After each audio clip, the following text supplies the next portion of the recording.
e की power x. देखो इसमें दे रहा है proof of law of conservation of mechanical energy, मतलब एनर्जी जो भी रहेगी वो हर एक पॉइंट पे हर एक सिचुएशन में कुछ ना कुछ चेंज होके रहेगी, उतनी कांस्टेंट ही रहती है, मतलब चेंज नहीं हो सकती। जैसे इसमें एक पत्थर को ऊपर लेके गए या कोई ऑब्जेक्ट है उसको ऊपर लेके गए, हाइट पे कुछ ले लिया, उसके बाद उसको छोड़ा जा रहा है, तो छोड़ने के बाद जैसे बीच में आया, मान लेते हैं रुक गया, उस पॉइंट पे एनर्जी निकालेंगे, स्टार्टिंग पॉइंट पे निकालेंगे, और जब ये बिल्कुल जमीन पे लग जाएगा वहां पे भी निकालोगे, तो तीनों पॉइंट पे निकाल के देखेंगे तो एनर्जी सेम रहेगी, बस वो चेंज हो जाएगी। सबसे ऊपर स्टेबल है तो mgh लगा के, मतलब इसकी कौन सी निकालोगे, पोटेंशियल या फिर काइनेटिक?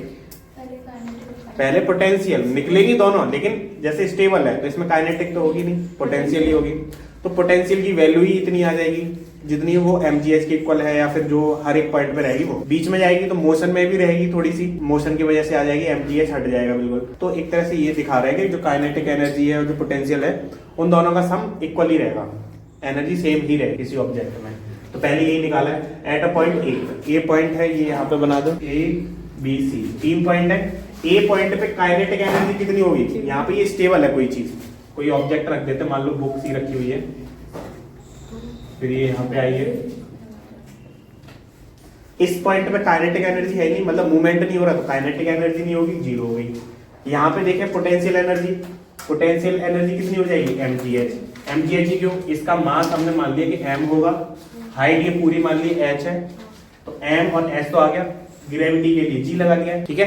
मैकेनिकल एनर्जी है, मैकेनिकल एनर्जी मतलब मशीन है उसमें कुछ मूवमेंट हो रहा है, तो एक तो काइनेटिक हो गई, एक पोटेंशियल, दोनों प्लस करके मैकेनिकल निकाली गई। काइनेटिक जीरो थी, पोटेंशियल कितनी होगी mgh, तो ए पॉइंट में जो एनर्जी आई वो mgh आ गई।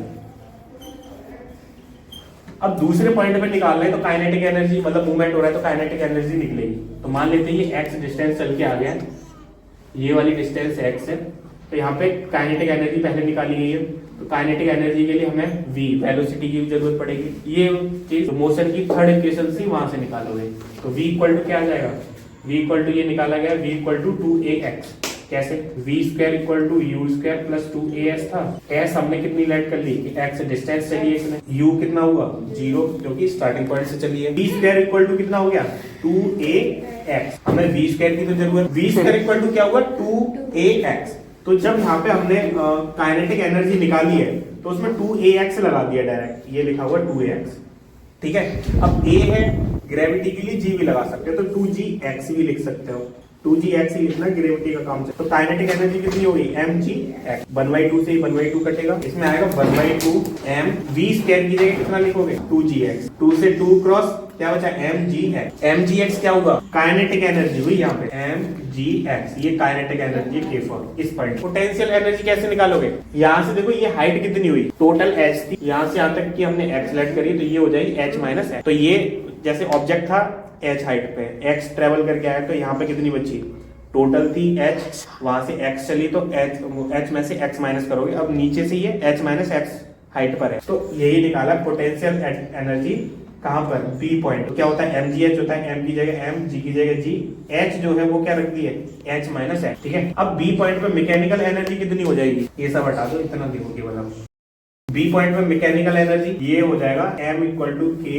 प्लस पी, ऐसे लिख दिया है, k है तुम्हारा m-a-x और ये था तुम्हारा m-g-h माइनस x, इस चीज का मल्टीप्लाई हो सकता है दोनों में, तो ये हो जाएगा m-a-x प्लस m-g-h माइनस का m-g-x कटेगा, ये g है यहाँ a लिख दिया, तो दोनों तरफ g रखना। b पॉइंट पे कितनी आई मैकेनिकल एनर्जी mgh, मतलब ये है कि इसमें इस पॉइंट पे थोड़ा सा काइनेटिक होगी, थोड़ा सा पोटेंशियल होगी, दोनों को मिक्स करके देखोगे तो एनर्जी वही रहेगी जो ऊपर थी। अब ऐसे ही थर्ड पॉइंट पे देखना, तो इसमें पहला वाला पार्ट समझा ही दिया था। पॉइंट पे सी पॉइंट पे जो mgh होगी, जो पोटेंशियल एनर्जी होगी वो तो जीरो हो जाएगी, क्योंकि हाइट इसमें है ही, हाइट जीरो रखोगे तो क्या हो गया पोटेंशियल एनर्जी जीरो।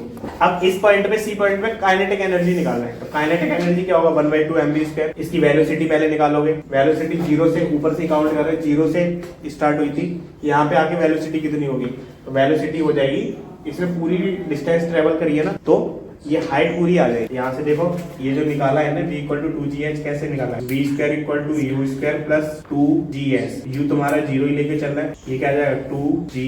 s कितनी ट्रेवल कर ली, यहाँ से लेके यहाँ तक आ गई, पूरी h चल रही है, 2gh हो गई। v स्क्वायर की जगह 2gh रखोगे। काइनेटिक एनर्जी क्या होती है 1/2 m और v स्क्वायर। v स्क्वायर की जगह ये उठा के रख दिया, यहाँ 2 से 2 गया, क्या बचा mgh। तो काइनेटिक एनर्जी mgh। ये समझ आया। इस पॉइंट पे काइनेटिक एनर्जी निकल के आई mgh। अब इस पॉइंट पे मैकेनिकल एनर्जी निकालोगे तो काइनेटिक और पोटेंशियल को ऐड करो, पोटेंशियल तो है ही नहीं, काइनेटिक है mgh, तो इस पॉइंट पे भी mgh ही है। तो मतलब ये था कि तीनों पॉइंट पे एनर्जी जो है या किसी भी पोजीशन में जो एनर्जी रहेगी वो सेम ही रहेगी, बस चेंज होती रहती है। देखो a girl having weight of 70 Newton, Newton में दे रखा है, तो ये क्या होगा, न्यूटन में क्या नापते हैं, फोर्स नापते हैं। तो फोर्स या फिर वेट एक ही चीज मान ली है। तो ऐसा समझो जो वेट है इसका गर्ल का वो कितना है 70 न्यूटन है, और ये किसकी वैल्यू होगी, फोर्स होता है वो ma या mg के इक्वल हो सकता है। तो वेट हम अर्थ के उसमें रेस्पेक्ट में नापते हैं तो g लिख दिया है, mg की वैल्यू है। 10 सेकंड में कितना चलती है वो 30 स्टेप चल जाती है, 30 मतलब सीढ़ियां चल जाती है 10 सेकंड में, 30 स्टेप चलती है। If the height of each step is 20 centimetre,